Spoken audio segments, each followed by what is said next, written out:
What's up? Welcome to Rat Salad Review. Today we are joined by Tony Vinci from the band Speaking to Stones. What's up, Tony? Not much, man. What's going on? Thanks for having me. Yeah, thank you very much for coming on the show. Actually, it's about to rain here, so hopefully there's no thunder in the background. Although that'd be pretty cool. But Speaking to Stones has been around since 2006. Yeah. And you have two albums out, and you're about to release a third one this year. Tell me about how the band got started, because it's an international band. You're not all in the same area. Yeah, I actually call it a project, not a band, because being in a band is like being married to five different guys. And in the internet age, you can play with anybody. You can play with folks and get influence from all over the world. To make a long story a little less long, played in a lot of bands. And while I was waiting for my band members to record, I got bored. I was like, come on, guys, hurry up. And so on the side, I just wrote some songs by myself. I had some fun with them, and that became Speaking to Stones. It was this small little side project. And then through Stephen Bauer, who's just an amazing representation person for all music, he hooked me up with Lion Music in Finland. And then so the idea became every CD, I sort of look for an international cast that I think will perform the songs I'm writing best and go from there. So the first CD came out in 2006, self-titled. It's kind of a fairly straightforward prog metal CD, not super long songs, not super crazy, but a sort of prog metal feel. The second CD, which has Mark Zonder from Fates Warning and Andy Engberg from Section A and Lion's Share and tons of great European bands, has definitely a much larger prog metal focus. And in Human Error, the third one, has Maxi Curnow on vocals and Mike Malyan on drums. And these are, and I'm getting old, these are younger dudes who are killing it in new metal, prog metal, and tons of other, sort of genres. And so that sort of influenced the new CD quite a bit. Yeah. Now, how do you get involved with these people? Like, do you know them like from their other bands that they're in, or stuff that they do? How's that happen? Yeah, I'm pretty selfish. I almost look at YouTube, I shouldn't say it like this, almost like a shopping menu. Like, there are so many amazing musicians out there. And Mike, oh my God, Mike Malyan. If you guys don't know Mike Malyan, you should. He's played with Angelo Vivaldi. He has a band called Disperse, another one called Monuments, which is huge, with John Brown on guitar. Did I get his name right? John Brown? Anyways, look them up. They're amazing, amazing, amazing. So when I was looking for drummers for this new material, I saw him play some, do playthroughs of his stuff in Dispersed, and he just plays with such joy and passion and intensity. I was like, man, I actually want to play with this dude. So I had my management send his management an email. We just go from there, and it's really cool. I think that's just normal now. I mean, international musicians are so used to getting cold calls. Right. I just spilled water all over the place. Oh boy! Hope nothing electrical. Nothing's getting you're not getting electrocuted. It did go on some of my guitar equipment, but that's fine. If you want to clean up before, I can pause this. All right. If we just hope you don't get electrocuted. So yeah, I'm actually doing kind of the same thing because I make music as well. So I was in had a band a couple years ago, and it's hard to keep a band together, and obviously it broke up. But then I wanted to get into music again, so I'm doing what you're doing, even though my friends are only about an hour away. But it's hard to get everybody into a room to work on stuff, and forget about paying for a studio nowadays. It's just like ridiculous. And I was just having this conversation, like for the bands who get to do that, that's amazing. Right. I can't imagine the stress of going into a high, quality studio again, paying what has to be paid, to get that stuff. Yeah, exactly. Do you like to work with musicians, like hands-on, or do you like this process better? I miss a band, to be honest. Probably like everybody, we spent 20, 30, 40 hours a week as teenagers into my 20s writing music with people, and that's I think probably the best times of my life, being in the rooms with those guys who I simultaneously want to hug and kill, right? Yeah, right. But the world is what it is, and I have a full-time gig outside of music and everything, so I've learned to love writing by myself, and I'm a control freak. So being able to just obsess over things, I'm not going to tell you what I obsess over because it's kind of embarrassing, stuff that no one will ever hear and never care about except me. So my OCD-ness, I think, lends itself well to sitting here in front of a computer with a couple guitars and some synths and drum programming software, and I just get to go nuts. And it's cool. It's just a different animal. Yeah. Now, do you let the other musicians, do they get to contribute to stuff that you write, or is it like strictly what you want them to do, or how does that work? I love collaborating, and it's different with everybody. With Mark Zonder on the second CD, Elements, he was one of my childhood heroes. And so when he was doing it, I was very hands off. I was like, dude, you do whatever you want. You want me to rewrite the songs? You want me to change things around? I'll do whatever to fit what you want. And that works well with Andy Engberg, the singer for the second CD. He wrote all the lyrics. Him and his partner, Connie, professional partner, Connie, wrote all the lyrics and did all the vocal melodies. And we talked later. He's like, oh man, I wish that part would have been longer. And I was like, dude, why didn't you just tell me? It would take me 5 minutes to extend that part. Yeah. And he's like, well, I didn't want to step on any toes. And I was like, I don't have any toes. Chop the feet off. I don't care. Like, I've always said this, man, get your feelings out of the music biz when you're writing songs. Like, right. You know what I mean? In terms of write 1,000 parts, deny 900 of them, and use what's left. I mean, but anyways, in the new CD, Maxi Curnow, the vocalist, I love this dude. I just think he has a project called STEM that's amazing, and he does a lot of his own recording. He plays guitar, sings, he does videography. So look up Maxi Curnow on YouTube. You'll be blown away. I don't want to tell the story, but he has an awesome story behind his music and where he's coming from. And it was just a joy to work with him, because I would send him lyrics and I would send him melody ideas and I would send him the tracks, and he would come back he would take my lyrics as a starting point and just rip them all apart and like reorganize them in beautiful ways. And he'd write melodies, and I'd be like, wait, hold on. I'm going to rewrite the entire song based on what you just did. And I'll send that back to you in a couple of days. So I think collaboration is just joyful, man. It's awesome. Yeah, I do too. Because actually the new band I'm doing now, we're pretty much doing that. Somebody will come up with the idea. I'll do whatever I want on my drums. Somebody will do whatever they want on the bass. And it makes the song more organic and more unique. And it definitely, if you're anything like me, I like what I write, and then it feels dead until someone else has an idea to add to it. You know what I mean? Exactly. There's just life they bring that's awesome. Yeah. Because back in the day, I used to work with my cousin a little bit, and he would write the songs, and he would want things specifically done the way he did them. And sometimes I can't play like what he has, so I feel like either I'm not that good of a drummer, so. I got to do what I can do. You know what I'm saying? And I got to put me into the songs. Oh, absolutely. And I know a lot of people get really pissed about that. They're like, right. Play this. I was like, well, I know there are dudes out there who are amazing at doing session work like that. And they want to do exactly what a musician wants. I'm the opposite, man. If you don't bring your flavor and your flair, then why am I playing with you? Right. Exactly. Yeah. And it comes out on the new album too. I do hear a lot of different stuff on here now. I do hear a lot of Dream Theater like influences and a lot of like Fates Warning type stuff. So is that like the bands you grew up listening to get into guitar? Or?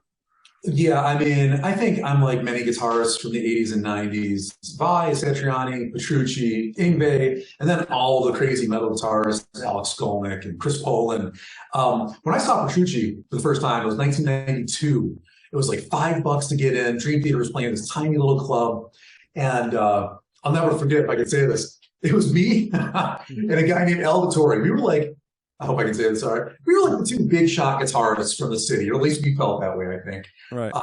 We were taking a piss, like not together and weird or anything. We were just in the bathroom, and we heard the beginning of Metropolis Part 1 play. And we looked at each other. I think we probably pissed all over our boots, and we sort of like ran out.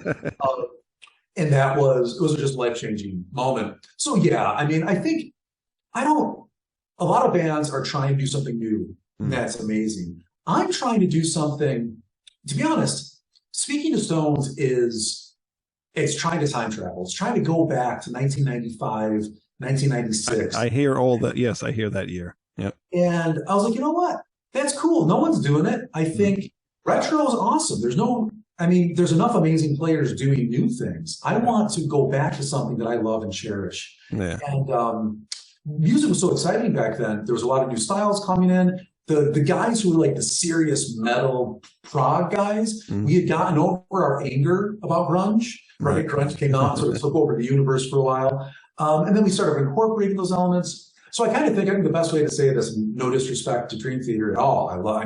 Obviously they influence every note I play. I want my music to kind of be an alternative dimension, a multiverse where Dream Theater didn't write Falling into Infinity. And they took a sharp left turn and did something a little different. I think that's the space my music tends to live in. Right. Yeah, I definitely agree with you, because like you said, I do hear that mid-90s sound in this stuff. And yeah, it's really great. I really do like the album. Thanks. And why did it take so long? Because it's 10 years from the other one. So what took so long? Yeah, great question. I'm a full-time English professor. I work 8 hours a week. I have tons of students that I mentor. I teach tons of classes on everything from 19th century American lit to contemporary fantasy fiction. Oh, wow. I'm also I'm a writer. I'm always publishing articles and scholarly books. And really? Okay. There. Yeah. So, but the thing is, like, I'll write a CD in a few weeks. I mean, I'll write an hour worth of music. Getting other people to play on it, getting it produced, getting the artwork, finding the right, well, let's face it. I mean, I am insanely lucky. I don't tour. To make music nowadays, I'm not on YouTube 24/7. I'm not on Instagram 24/7. I don't do a lot of promotion. Right. The fact that I found record labels to say, you know what, we'll put up some cash. We believe in what you're doing. We want to share this. That's unbelievable to me. Yeah, it is, because you would think that, record label's not going to sign you unless you're touring and, promoting them too. So. Right. And No Dust and Animated and Sand Records have been just unbelievable to work with. And I'm doing my best to promo stuff. Hey, we're doing this, right? Right. Yeah. Doing some interviews, doing some conversations. But yeah, I think you would be surprised, maybe not you, Wayne, but how people would be surprised how much amazing top-notch music is out there with limited runs, with like the small record labels making a comeback. Oh yeah. Yep. Thing. I love it. I think it's awesome. And I can see, just looking behind you, you're somebody who clearly loves the media. A little bit, yeah. Are you into physical releases, or are you more into like the digital stuff now? We're doing a physical only release of Inhuman Error for about a month. So from August 5th to September 5th, it's only the CD. And then early September, Spotify and, Apple Music and all that jazz. And I'm doing that in ways because I want, I apologize everybody if I'm too old school. I want people to sit down and listen to a CD front to back. Right.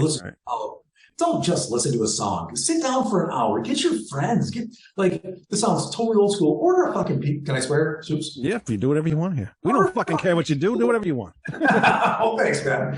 Order a fucking pizza. If you drink, get some beers, whatever you want to do, and just listen to a damn CD front to back. I still do it once a week. Satriani just had a new CD come out a couple months ago. Jason Richardson, Luke Holland just put out a CD. I will listen to the whole damn thing at least once a week, because it's like, that's how it's designed to be listened to that way. And it changes your heart. It changes your head. It gives you an opportunity to just fuck off with the world a little bit and go to another universe of sound and feeling. And I actually think, in all honesty, not to get political or whatever, obviously we're a very polarized world right now. People are very pissed about tons of things, rightly so, or maybe not rightly so, depending. I think part of the problem is we don't go to art enough. We go to each other to yell and scream, or we go to our little cults to feel what we want to feel. We don't go to art enough that challenges us, that messes with us, that makes us go somewhere else. Right. So I wanted to release just a CD, a physical CD. Go order the damn thing, listen to it once a week. And even when the CD comes out digitally next month, I hope that people will listen to the whole thing front to back, because it's meant to be kind of it's not a concept album, but it is definitely, my last album was, it is kind of meant to be listened to front to back. Right. Yeah, which, most CDs or albums should be listened to that way, I miss it. The digital whole streaming thing kind of ruined me. Obviously, I do still collect my stuff. I still collect records and CDs and everything, but it has ruined me because, it's more convenient. Yeah. But, I love collecting the CDs. I love listening to, I love seeing the artwork, I love seeing the lyrics and everything. So I make sure I write a little essay on each of my CDs to kind of say, this is where the CD came from. This is what I was thinking and feeling. And then the lyrics are in there, and all the thanks. I think that stuff is amazing, and it's so cool. And I bet you anything, as cool as Spotify is or whatever, I'm sick of algorithms choosing my next song for me. Exactly. I would rather spend some time in your room right there, and I bet you just browsing, I would find the coolest shit. Right. And some would be memories like, oh my God, I've listened to this in so many years. Or who the fuck are these guys? Let me check them out. Right. And I think in books and movies and TV shows and certainly in music, we've lost it, man. Oh yeah, everybody's now very what's the word for it? Short term, short term memory, basically. And there's no attention span is what I'm trying to say. Oh yeah, attention, it's broken. I'm a curmudgeon, man. I'm an old school dude in a lot of ways. So don't get me wrong. I'm so grateful for so many technologies. The fact that we get to do this, cool stuff. Yeah. However, do you know what I mean? Like, think about it. When Mozart was alive, there was no such thing as recorded music, of course, and it was always live. Right. That's what music meant. Music meant other human beings performing for you. That's what the word meant. Right. You didn't take off. If you went to go fucking listen to the Magic Flute Opera for Mozart, you didn't go in for 10 minutes and bail. You went for 4 fucking hours. Right. And I guess I have the philosophy that will change your life. It'll change your life. Even the boring parts, even the parts that don't speak to you. Sit down, shut the fuck up, and listen. Mm-hmm. It will do something good for you. This idea that don't like it, don't like it, don't like it. Give yourself a chance to change. Right. Almost every CD I now love, I hated at the first listen. Right. Yeah, exactly. Yeah. Yeah, right. Even when we do this podcast on our regular show, we do reviews, album reviews. And sometimes we'll pick bands or albums that either I really didn't care for when they first came out, and then going back and listening to it, I'm like, I actually like it now. You know? It depends on where you are at that point in time when that album comes out, Yep. And just new experiences that you have, new music that you make or listen to. And so this is going to sound dumb. I actually miss non-cable news shows, just like the nightly news. I hated it when I was younger because it was boring and stupid and I didn't care. I had music to write. Right. Now that I'm an old curmudgeon, I kind of miss that. Right. And I feel the same way with music, man. I miss having to wait. I miss the accidents. That's why I love doing radio shows now. I just think it's so cool. It's like you have to listen that day, and you know what I mean? Like, especially when they're not recorded. Right. I think there's magic to that, man. Yeah, definitely, because you have to be right there in the moment to hear everything. And, it's not like today where everything is like, everything news comes out and then it's forgotten about in like, 10, 15 minutes. Oh, and new music comes out. I call it the Netflixification. Right. We'll put on a show and it's like all the rage for 6 days. Right. And then I forgot I ever watched it. And it's over. Yep. And I don't want to do that to artists. That's why the artists I love, I will buy everything they do. Mm-hmm. Doesn't even matter if I have money or not. I'll just put it on my credit card. Joe Satriani, Steve Vai, Jason Richardson, Dream Theater. I don't care if I like it or not. I don't question. It's not, oh, do I like it? Then I'll buy it. These fucking artists have given you a life to live. They have allowed so much. I mean, I don't know about you, man. I'm a depressed, angry dude. I was a depressed, angry 10-year-old. I was a depressed, angry 15-year-old. And if I didn't have this music, I don't know what would happen in my life. Right. So I will always pay for their work. Always, always, always. And I love listening to stuff and just seeing. It's not about, do I like it? Like Steve Vai just had an album come out a little while ago. Actually, I didn't care for it. I listened to it maybe 7 or 8 times. That's cool. I'll listen to it next year. I guarantee you I'm going to love it. Oh, yeah. Right. You know what I mean? And I guess what I'm trying to say is I wish we weren't so focused on what we think we like. Right. You know what I mean? Like the like button on Facebook is the dumbest thing ever. I don't give a shit if you like it. You know what I mean? Like things are allowed to exist whether I like them or not. Because the thing I'm going to fucking love, I didn't like it first. I think that's true with people. Sometimes people rub me the wrong way. And then they're my best friends later. It's like, it's really challenged, right? By music and by each other, but I'm lecturing. That's right. But I totally understand you. Because like back when I was younger, I didn't like David Bowie and all that stuff. But just the other day, went to a yard sale. And I've been a big David Bowie fan. Oh, it's so funny you mentioned Bowie. I'm the same exact way. A lot of that British pop punk stuff, I didn't have time for it. I needed crazy guitars. I needed really aggressive music. And then now, my God, like Sting is a superhero to me. Right. For example, and Bowie's freaking amazing. So yeah, you get to sort of reappreciate stuff. It's awesome. Yeah, you do. Yep. It's just like Yeah, right. So talk to me about the new, actually the artwork. I was looking at the artwork. Is that something that you had in mind, or somebody just draw that for you? Because it's really cool. You got the exploding moon, and the fox is like disappearing, and the earth is like a desert land or whatever. See, this is what we were saying before, man, the cover art. Yeah, this was, I was asked by the record label to talk to the artist, Steven, and please forgive me, I don't remember Steven's last name, but please look him up. He's freaking amazing. And I was able to just sort of write out what I imagined. And I wrote something like, I want a desolate earth. I want ghost trees, not even real trees, ghost trees. And I want the ghost of a fox who is like kind of trying to save the planet and taking the last touches of life and just sending it into the universe. But even that fucks everything up and breaks the moon. Just kind of, and that's what he came up with. It's almost exactly what I had imagined. And I think what I'm thinking about is this. I love people who try to save the world knowing we can. I don't care if you're going to dig a well in Sudan or try to help someone next to you or just pay for someone's coffee in line, these tiny little things. Or, I mean, like I said, I'm a college professor. I think education has failed. We're done. We're polishing the brass Titanic. It's a failed enterprise. I will fucking give it every ounce of my life until I'm dead. Failing doesn't matter. It's how hard you damn try at it. Like, I would be one of those dudes on a Titanic, like, oh, we're about to all fucking die, huh? All right.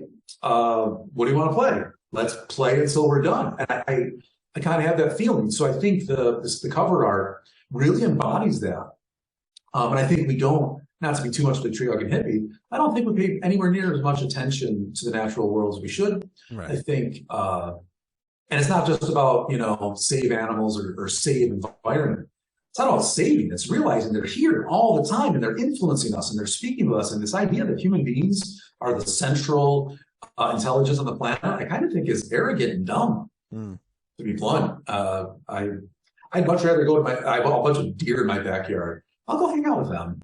You know what I mean? Like, anyways. Yeah. Actually, I walked out the house this morning and there was 2 deer and they heard me shut the door and they ran away.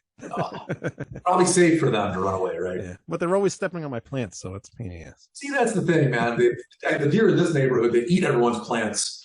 Everyone gets pissed at them for it. Yeah, they eat my one of the bushes I have, so half of the bush is like all eaten, and the top half is all pain in the ass. And then they shit all over my lawn.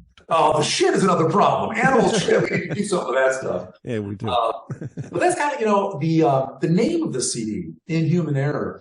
I'm trying to play around. Again, as I get older, I'm realizing there are very few evil people out there. I think people are trying to do what they think is right or what they think is best, but it's always messed up. So the main problem is to think that you're right. Do you know what I mean? Like, I'm going to try to save your life. I'm probably going to kill you. I'm probably going to screw something up, but at least I'm trying. I'm trying to do it in the way that makes most sense to me. And I think that I kind of think music is a mistake in a way. None of that. There's not a single song in that CD that sounds the way I want it to. You know what I mean? Oh, I wish I could have played that better. I wish I could have done that differently. It's all in sort of an error. And I bet Mozart feels the same way. I know Satriani sometimes feels the same way. And like, that's what music is. It's a way to say, I'm going to be vulnerable enough to show you my mistakes. Here we go. And so I think that, to me, the album is kind of a celebration of the most beautiful damn things we do as people are all done in error. They're all done in some mistake. And let's share that with each other. Let's get rid of this idea that I'm brave if I share my feelings. I don't like that. It's not bravery. Share your feelings. It's okay. No, we're not coming after you. This idea that we've become almost paranoid about what everyone else thinks and feels. And don't get me wrong. I know that there are populations of people whose lives are wrecked because of what someone says online or how that works. And I guess I'm trying to fight it from the opposite way to say, you're going to be accepted, man. You're going to be okay. There are people here to love and people here to celebrate. And here's a bunch of mistakes I just made. And here's me looking like a fool, if you will. Right. Join me. Yeah. And I wish a lot of people would feel that way, instead of just attacking everybody for just, saying certain things and stuff like that, Okay. Obviously I'm with you. Yes. I want to be able to critique things. I want to be able to say, I fucking hate that Steve Vai CD that just came out. I can't believe he's doing it. And what I'm really saying, Steve, if you're ever listening, what I'm really saying is I fucking love this guy so much. I love Steve Vai as a human being. I love him as a musician. And when I'm bitching and moaning about one song, it's actually a love. It's absolute love, because how many times did I listen to that song? How much energy and time did I give it? I think we've lost that spirit of, I'm going to critique this song or this band or this TV show, but I do it because I love this stuff. Right. Yeah. You know what I mean? Not, this is dumb and idiotic and it should have never been made and the people who made it are evil and like, oh my dude, like, what are we doing? You know? And that's exactly what we do on this show. You know, we review albums, but we review ones that we like and we, you know, bands that we listen to and like that we like to critique. And then when somebody gets mad about that, it's like, you know, get over it. You know, I've listened, like, Halloween's my favorite band. If you can't tell, I'm wearing a shirt. Dude, I was just talking about Halloween. Oh my God. Not purposely. I just had to put a hat on. Otherwise, my bald head reflects in the light. Mine is too a little bit. Not as bad as mine, though. But, you know, I'll say something bad about Halloween, but then somebody get mad or whatever. But, you know, that's my favorite band. So I can pretty much say whatever I want. You know? First of all, I still sing the song Halloween from like what, man, late 80s, early 90s. Yeah, right. Yeah. Early 80s. I love those guys. I know a lot has changed, but yeah, this is the thing, man. I think there's like one bad review of Speaking Stones that I've read, and it basically says it's like 2 out of 5 stars. It's like, I hate metal, I hate prog music. I was told I have to review this shit, so I'm gonna. And I was like, okay, do you know what I mean? Like, I'm not mad. But when people do like critique my playing or whatever, like Vinci he goes nuts in this song, and he's just jerking off on guitar. Caught me. Do you know what I mean? Like, I think musicians, we know our foibles. Do you know what I mean? Like, you know, pointing out what I do that's not great. Thank you. 1, I'll work on it, but 2, it's my identity. It's my personality. It's good. It does not hurt me. Like, yeah, I'm a professor, man. I talk a lot. Yeah. Vinci talks too much. Yeah, no shit. You didn't tell me anything I didn't know. And I think that's generous. That's cool. So if I were to like critique the latest Dream Theater album or something, I'm not hurting them. Right. You know what I mean? And not for anything. If anyone out there is going to review one of my CDs, no matter what you say, fucking thank you. You listened to this shit that I put all this love and hard work into. You listened to it. If you didn't like it, cool. Great. Tell me why. Tell the world why. That's awesome. I don't know. Again, it goes back to who cares what you like. Right. You know, I look at it as publicity. You know, I had a review on one of my albums and the guy didn't like it too much, but then I got like 1,000 views on my video. So it worked in my favor. You know, it's just all free publicity. That's all it is. Nobody can like, you can't like everything. And especially that guy who did that review. If he didn't like metal, then what the hell is he reviewing for? Exactly. You're not supposed to like everything. If everybody likes you, something's wrong. It's like you stand for nothing. Right, exactly. Right? You should be pissing people off in some way or another. Yeah, definitely. You know, that's how you get people to notice you too. You know, you got to do something that shocks people to make them say, "Oh, what the hell are they doing?" You know.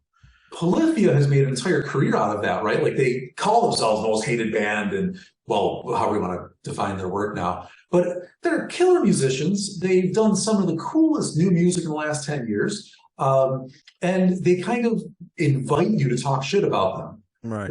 I mean, it's cool. It's cool. Those guys are awesome. Is that some of the new bands that you're listening to now? I mean, I can't get enough of Jason Richardson, Polyphia, Animals as Leaders. I probably sound like a broken record like everyone else. I think Periphery 3 and Periphery 4. Actually, every time I have somebody on here, I say, what new bands are you into? And half the time people do not answer because they don't have any new bands that they like. So you're the first person in a long time that's like new bands. Really? Yes. I mean, I could keep going, but I'll stop with those for a second. Periphery, man, if we're not listening to Periphery, you're broken. I think those guys they're funny, they're brilliant, they're sweethearts, like as human beings, they really are. And they've written some of the most beautiful music ever. I think It's Only Smiles is one of the best songs written in the last 100 years. Polyphia, I could listen to them all day. Polyphia, I should say this, Polyphia is my cooking music. I brought on Cliffy when I'm making dinner, and it just has this great, sometimes these grooves they get into are just like fun and amazing. But I mentioned Disperse. I could listen to Disperse all day. Monuments is amazing. Periphery, obviously. Animals as Leaders. Oh my God. Tosin Abasi and Javier. Oh my God. I mean, those guys, like, what? How can you not be inspired by this shit? And just before I finish, Jason Richardson. I call him a kid. Sorry, Jason. He's probably 30 now, I think. He's just so inspiring. I think the music he writes with Blue Colin, I don't know if you listen to this stuff. No, I haven't heard any of these bands that you mentioned besides the Animals as Leaders and Periphery, I know, but dude, I got to give them more of a chance, yeah. Go to YouTube, check out Jason Richardson. He's just, him and Luke, they're amazing. But also guys like Mateo, I'm gonna crucify his name. I apologize. Mateo, I can't remember his last name. Amazing guitarist. Rick Graham, YouTube dude. Oh my God. Look, as much as I want to go back to old school stuff where you have to find an old school record store and just see who's playing at the bar tonight to sort of listen to new music, YouTube's been awesome. I mean, those guys who use it well. So I'm always inspired. And I'm a technical guitar player. I love pushing myself with technique. And 10 years ago, I'd listen to something and be like, okay, how do I play that? Nowadays, I'm inspired by shit I'm never going to be able to play. And I'm grateful, man. I'm grateful. As I tell my students, make me a dinosaur.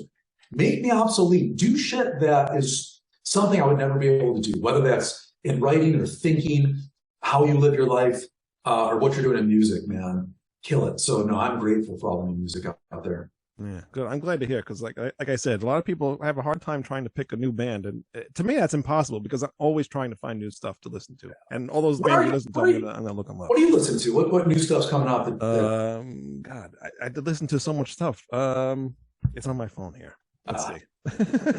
Yeah, give me some recommendations. A lot of it's actually not metal.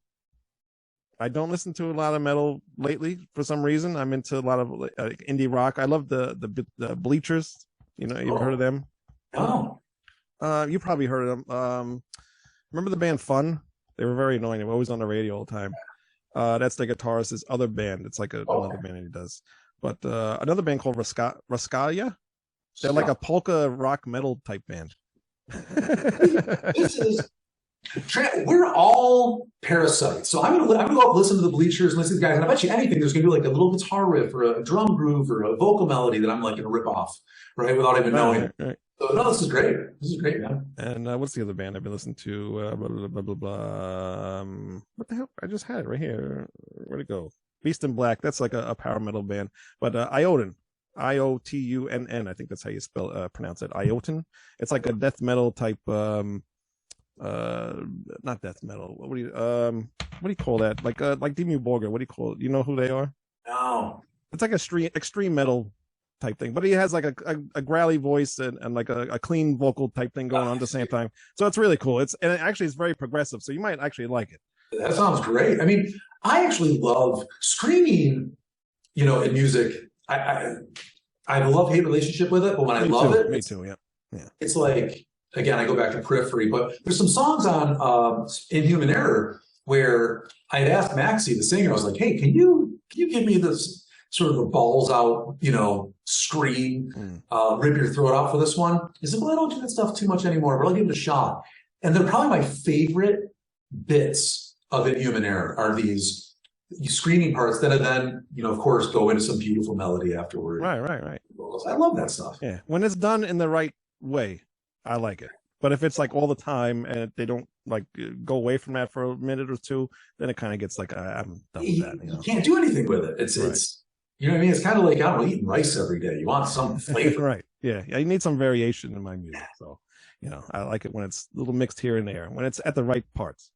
Anything else you want to talk about with Inhuman Era?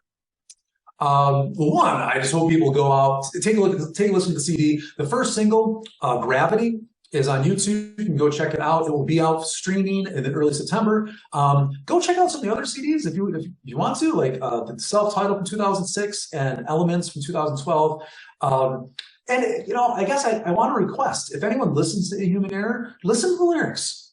Pay attention. I'm pretty proud of them. I'm pretty proud of what we're trying to say with this album. I hope it helps some people. I hope it gives people something a little bit different, a little bit new in the metal world, or maybe something a little bit old. But old enough that it's new again. Right. Yeah. But yeah, they're very well thought out lyrics, and the music is very well thought out as well. And everybody plays, you know, perfectly. Your guitar playing is excellent. So anybody who enjoys like the progressive and like the groove metal type, I hate to label like genres of metal. You got it. That's it. But it's, you know, if you like those genres of metal, you know, you'll love Speaking to Stones. So please definitely go check that out. And where can people go to find you? On Facebook with the website? Facebook.com/Speaking Stones. All right, easy enough. And your link to buy the CD and everything is on there as well. Mm-hmm. All right, very cool. You don't have a Bandcamp, huh? No. I want the record labels. So No Dust Records. So you're on a record label, so yeah. So really, take care of that stuff. Yeah. All right, very cool. Thank you very much, Tony, for coming on the show. First of all, thank you for doing this, Wayne, and thanks for inviting me on. Yeah, no problem. And I hope you have the best of luck with Speaking of Stones, and can't wait for another 10 years for the next album. Thanks, man. All right. Have a good night. And everybody, please go to ratsaladreview.com, and we will see you next week. Bye-bye. Looking for some new podcasts to listen to? Well, look no further than the Ratsaw Review Network. Ratsaw Review is taking over the podcast world with plenty of shows to choose from within their network of entertaining programming, including the flagship show Ratsaw Review with Wayne Noon, Greg Noggle, and Lou Mavs, as well as occasional co-hosts Manny Mejias and James Lilquist. We also have the official Ratsaw Review spin-offs, such as Album vs. Album, Screams from the Grave, where we discuss beloved yet forgotten hard rock and metal albums of the past, and a King Diamond podcast called This Broadcast Belongs to Them. We've also got Old Man Metal's Musings, The Right Opinion with Harrison Bergeron, Beyond Bushido, a podcast dedicated to pro wrestling and MMA with James Lilquist and Eric Adams. No relation to the guy from Manowar or the mayor of New York City. The Vieira Vault with Ralph Vieira. Schmack-a-magob! Schmack-a-magob to you too, Ralph. The Timo Tolkki podcast featuring Stradivarius and Avalon founding member Timo Tolkki. The BS Sessions with Mark and Jerry. Just the Cheese Please, a podcast dedicated to cheesy films of the 1980s with Tara J. and Adam. The Friday Night Party with the great Harry Barnett and Evie. And the Music is Life podcast with Lou Mavs. The Ratsaw Review Network is your go-to one-stop shop for the best podcasts out there today. Go to ratsawreview.com for more info and to find out where you can find, follow, subscribe, and comment on YouTube, Facebook, Instagram, TikTok, Twitter, and all streaming platforms. The Ratsaw Review Network. We're taking over.